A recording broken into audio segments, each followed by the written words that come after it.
Blackmagic Cinema 6K Pro өте ыңғайсыз десең алдына жан салмай, Blackmagic 6K Pro'ға түсірілген. Асықпағаның жөн, алар ма едің? Pro емес, просто 6K'да да бар. 6K ма немесе 6K Pro ма? Сіздің оған мүмкіндігіңіз бар ма? Қателеспейміз, наоборот, бұрынғы қатарластармен сізге ыңғайлы ма?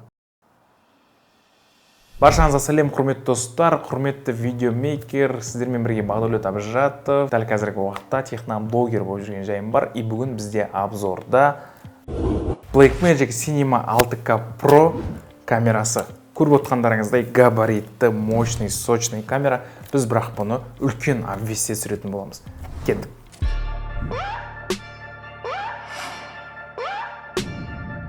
Дәл мына Blackmagic Pocket Cinema 6K Pro'ның алдыңғы қатарластарынан ерекшеліктері зор деп айтсақ болады. Оны түрінен ақ қарап байқап отқан шығарсыздар. Pocket Cinema 6K Pro'ның айырмашылығы алдыңғы версияларынан бұл ND фильтр, яғни встроенный ND фильтр. Сіз былай қарап тұрсаңыз, мына жақтан өзіңіз компендиумның басына немесе объективтің басына ND-шкі тасқайт етпей, мына жердегі плюс-минус атты кнопкасымен ақ ND-шкіні ауыстыра аласыз. Өзінің планша айтқанда порогтары бар. 0-ден бастап 1.8-ге дейін. Сондықтан 6K Pro'ға үлкен плюс. 6K Pro'ның дәл қазір мен қолымнан ақ көріп отқан ерекшеліктеріңіз ол корпусы. Яғни фотоаппаратқа ұқсатып жасалған корпус қолға дәл қазіргі уақытта өте ыңғайлы. Енді бұл маркетинг ход па, немесе өзінің сегменттерінде Sony, немесе басқа да Canon атты камераларға фотоның сегментіне кіру ма, оны енді тек планша айтқанда шығарушыдан сұраймыз. Blackmagic Pocket Cinema 6K Pro'ның материалы углепластик пен поликарбонаттың қосындысынан жасалған композитті материал. Ал бірақтан да іске іс жүзіне келетін болсақ, 6K Pro шынымен де фото түсіруге өте ыңғайлы. Тем более бұл камераның мына жерін алатын болсақ, видеоискатель салуға мүмкіндігі бар. Сіздің оған мүмкіндігіңіз бар ма? Өйткені видеоискательдің бағасы 150 мың мен 200 мың теңгенің арасында. Яғни ол сіздің бір объективіңіздің бағасы болуы мүмкін. Сондықтан менің ойымша Blackmagic Pocket Cinema 6K Pro немесе оның алдыңғы даже камераларға видеоискательдің ешбір қажеті жоқ. Өйткені бұл камера видеоның майталманы болып жүрген камера. Не үшін десеңіздер, барша қазақстандық сериал болсын, мен деген сериалдардың основном барлығы дәл осы Blackmagic 6K Pro'ға түсірілген. Именно 2023 жылы. Сондықтан құрметті видеограф, егер де сен 6K ма немесе 6K Pro ма деп жатсаң, дәл осы роликті соңына дейін көр, және де міндетті түрде өзіңе керекті шешімді қабылдайсың деп сенемін. Өздеріңіз көріп отырғандарыңыздай, Blackmagic Pocket 6K Pro'ның ең үлкен ерекшелігі, хит болып жатқан ерекшелігі ол ашылатын монитор. Яғни 5 дюймдық монитор дәл қазіргі уақытта жарық күші, планша айтқанда, 2 есе алдыңғы қатарластарынан көбейген. Соның арқасында бұл өте көп күш жұмсайды, көп күшті өзіне тартып алады. Сондықтан мына жерге салып қойған 3,5 мың амперлық батарейка бұрынғы қатарластарындағы 1,5 батарейкамен тең-бетең келеді десек қателеспеспіз. Жарты сағатқа ғана жететін батарейка объемы неғұрлым көбейген сайын көбейе ма десек, наоборот, бұрынғы қатарластармен бірдей болып қалған. Сондықтан біз бүгінгі обзордағы түсірілімде міндетті түрде қосалқы V-mount батарейкасын пайдаланатын боламыз. Не үшін десеңіздер, V-mount батарейкасын білесіздер, размері үлкен, бағасы да 100 мың, 150 мыңның көлемінде, бірақтан да сізге автономны, яғни ешбір зарядкасыз жұмыс істеуге үлкен мүмкіндік береді. Егер сіз сериал түсіріп жатсаңыз, сізге міндетті түрде V-mountпен пайдалану қажет болады. Ал сіз тек қана мына 6K Pro'ны фотоға алған болсаңыз, мүмкін сізге өзінің 3,5 мың амперлық батарейкасы жетіп қалуы да ғажап емес. Ал енді корпусына келетін болсақ, корпусы алдыңғы 6K мен бірдей қалған десек те қателеспейміз. Өйткені мына кнопка батырмалардың барлығы алдыңғы қатарластарында просто 6K Pro емес, просто 6K'да да бар.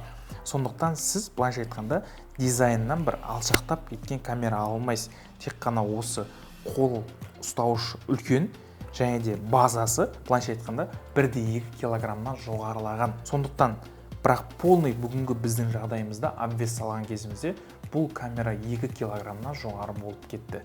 Ал стабилизаторлардың планша айтқанда көтеретін салмағы RS3 Pro болмаса, сіз мына Blackmagic Pocket Cinema 6K Pro'ны әрбір деген стапқа сала бере алмайсыз. Не үшін десеңіз, өйткені бұның салмағы да ауыр, өзі де ауыр, жалпы по габаритам тек үлкен стаптар ғана көтере алады. Обычно сіздер қолданатын немесе біз қолданатын жиынтықтарға бұл никак жарамайды. Алдыңғы 4К-сының өзі зорға ұстайтын еді, құлап қалып.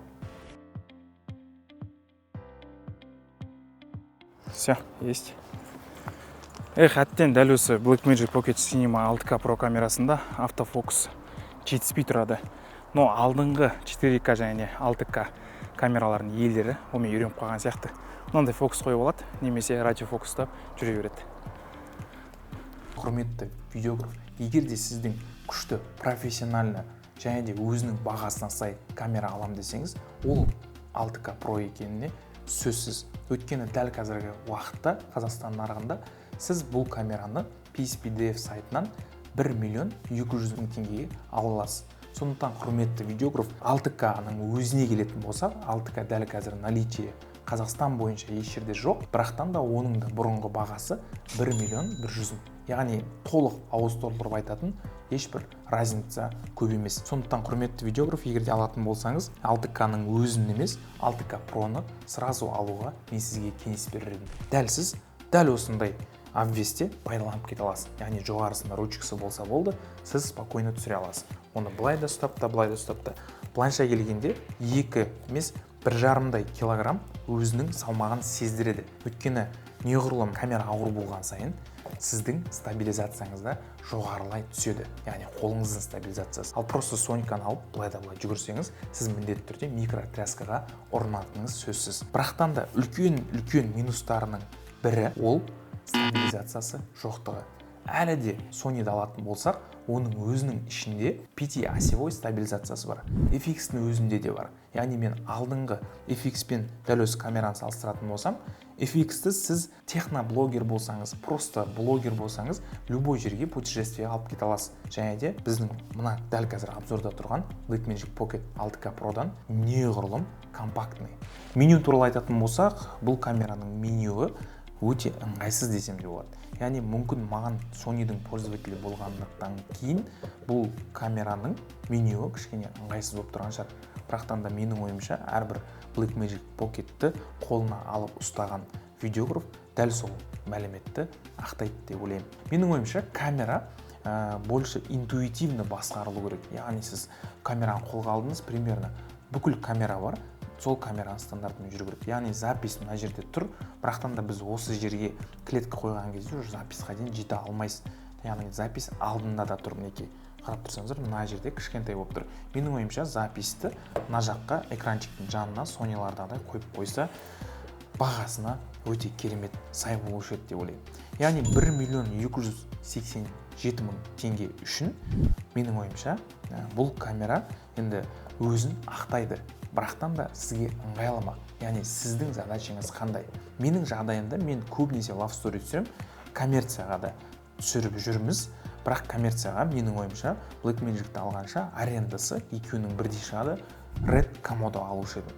Яғни бұйырса келесі обзорларда біз міндетті түрде Red Komodo туралы айтатын боламыз. Құрметті видеограф, егер де сен өзіңнің мына корпустарының кішкене ыңғайсыздықтарына көзін жұмам, маған ең басты сапа дейтін болсаң, дәл осы 1.280.000 теңге үшін бұл таптырмас камера деп ойлаймын. Тем более дәл қазіргі уақытта коммерция немесе сериал түсіретін болсаң, бұл камера өте керемет. Бірақтан да маған ұнамаған жерлері бар. Бұл ND фильтрдің аздығы және де түсініксіз меню, одан кейін корпусының кішігірім ыңғайсыздығы. Яғни қолға да алып кішігірім былай жүретін болсаңыз, дәл қазір мен жағдайымда 35 мм тұр, ұстау ыңғайлы. Мына просто тушкасын, яғни біз тушка дейміз ол камераның өзін, просто тушкасын сіз былайша айтқанда қысқа объективпен, мысалы широкий объективтер қысқа болады, қысқа объективпен сіз былайынан ұстап жүре алмайсыз. Міндетті түрде сізге дополнительный обвес керек болады, яғни плечевой рейд болсын, басқа болсын. Бірақтан да және де тағы да бір ұнамайтын нәрсе, бұл монитордың астында көрініп тұратын шлейфі, яғни бұрынғы Мотороланың шлейфі кетіп қала беретін ғой телефон. Дәл сол сияқты мына жерде вроде сервисқа арналып жасалған шлейф сияқты. Sony-ларда бұлай мына шлейф торчать етіп тұрмайды. Яғни мына жақтан қарайтын болсаңыздар, мына жерде шлейф торчать етіп тұр. Порттар мен порттарға келетін болсақ, порттардың барлығы стандартный. Яғни мына жерде бізде микрофон плюс наушник, обычный мини-джек, одан кейін полноразмерный HDMI, одан кейін USB, и мына жақтарда XLR звукқа арналған порттар, яғни батарейка қоятын жер, USB-C, және де зарядкілейтін жері. Құны 1 миллион 200 теңгені құрайтын Blackmagic 6K Pro-да сіз алдыңғы 6K алғаннан үлкен бір пайдаға кенеліп қалмайсыз. Өйткені корпусында ешбір жерде Pro деген жазу жоқ. Сізге тек қана осының ішкі удобстволарымен, қазіргі iPhone-дар сияқты 15 шығады, бірақ шыққанның өзіме сізге корпусы менің ойымша өзгере қоймайды. ISO-сына келетін болсақ, бұл жерде базовый заявленный ISO, яғни нативный деп атап жатамыз. Мен сабақтарымды көрген болсаңыз, нативный ISO деген не екенін сіз міндетті түрде білесіз. Нативный ISO дегеніміз ол планшеттықта камераның шығарушы ұсынатын ISO-сы. Яғни идеальный ISO бұл жерде 400 немесе 3200 деп беріледі. Бірақтан да сайтында плюс тағы да 25000 деген ISO-да көрсетіліп тұр. Бірақ менің ойымша 25000 ISO-ға түсірсеңіз, дәл қазір мен материалдарын қарап отырып, точно сізге айталам 25000-да өте үлкен шумдар болады. Даже 1200 ISO-ның өзінде дәл қазір біз күндіз түсірген жағдайдың өзінде үлкен шумдар шығып, DaVinci-дің шумадавының өзі басуға қиналып жатыр. Сондықтан құрметті видеограф, келесі обзорларда біз міндетті түрде Pocket-тің кадрларын бояйтын боламыз.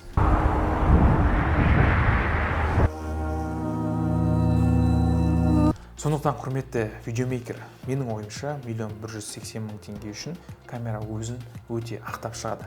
Бірақтан да саған бұған альтернатива қандай камера бар деген комментарийға өзінің ойларын жазып кет. Яғни 1,200,000 теңге қолыңда тұрса, сен Blackmagic Pocket 6K Pro алар ма едің, немесе басқа камера қарар ма едің? Дәл осының қасында Red Komodoмен салыстыратын болса, Red Komodoның бағасы бұдан 4 есе жоғары, яғни 4,5 миллион теңге тұрады. Яғни именно Red Komodo X новыйдан шыққан түрі. Сондықтан егерде сіз 4,5 миллион төлеп кинокамера алам десеңіз, менің ойымша асықпағаныңыз жөн 6K Pro-да міндетті түрде қарап кетіңіз. Blackmagic Pocket Cinema 6K Pro туралы не айта алам? Өте смачная картинка, киношный десем болады полностью. Қорытындылай келетін болсақ, Blackmagic Pocket Cinema 6K Pro камерасы былайша айтқанда алдыңғы камералардағы ND-шкі жоғына және де монитор ашылмайтындығына риза болмаған продвинутый видеографтарға арналған камера десек болады. Бағасы неғұрлым бір 200-300 мыңға жоғары, бірақтан да сіз көптеген плюстар аласыз. Сіздермен бірге болған Бағдәулет Әбжатов, және де өзіңнің таңдауыңды комментарийға жазып кет. Ал келесі қайсы камераға обзор жасайтынымызды бірге шешейік. Адам суға батып атса, оны құтқарма, наоборот, видеоға түсір. Давай еще раз. Хабарда жұмыс істеу керек қой маған, Давай тағы бір рет дәл осы текст айтып жіберейін. Ішкіде ашықсыға. Мына жерде мониторы